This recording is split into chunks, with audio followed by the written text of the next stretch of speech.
আপনার নামটা কি? আমার নাম সুকমল পাত্র। আপনি তো একদম এখানে ফিল্ডেই কাটিং মেশিনে কাটছেন, কতটা সাশ্রয় মনে করছেন? হ্যাঁ, বিঘা প্রতি 1000 টাকা। আর কত সময় সাশ্রয় হচ্ছে? সময় তো অনেক সময়, কারণ আজকে আপনি যদি কাটেন তার মধ্যে 4টা থেকে 5টা অন্তত রোদ খাওয়াতে হবে, তারপর ওটা বাড়িতে বয়ে নিয়ে গিয়ে তারপরে আবার সেটাকে ধান মানে ঝাড়াই ফাড়াই আনতে ব্যাপারটা আছে। এটা তো যথেষ্ট সময় সাপেক্ষ। 1 বিঘা জমি কতক্ষণ সময় লাগছে কাটতে এবং ঝাড়াই সমস্ত কিছু করতে? এটা কাটটা আর ঝাড়ানো একসঙ্গে তো হয়ে গেল। কতক্ষণ লাগছে সময়? 20 থেকে 22 মিনিট হারলি। 20 মিনিটে? আসলে হাত দিয়ে কাটতে কত সময় লাগতো মানুষের? হাতে মানে ধরুন 1 বিঘা জমি যদি আপনি কাটেন মিনিমাম 6টা লেবার।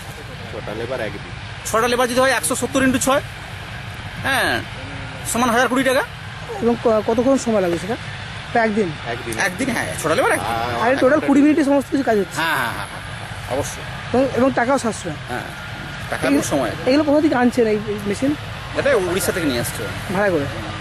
এখানে অনেক চাষি মানে উৎসাহী হয়েছে? হ্যাঁ, অবশ্যই উৎসাহ হয়েছে বলে এত ব্যাপক কাটা হচ্ছে, ব্যাপক। হ্যাঁ।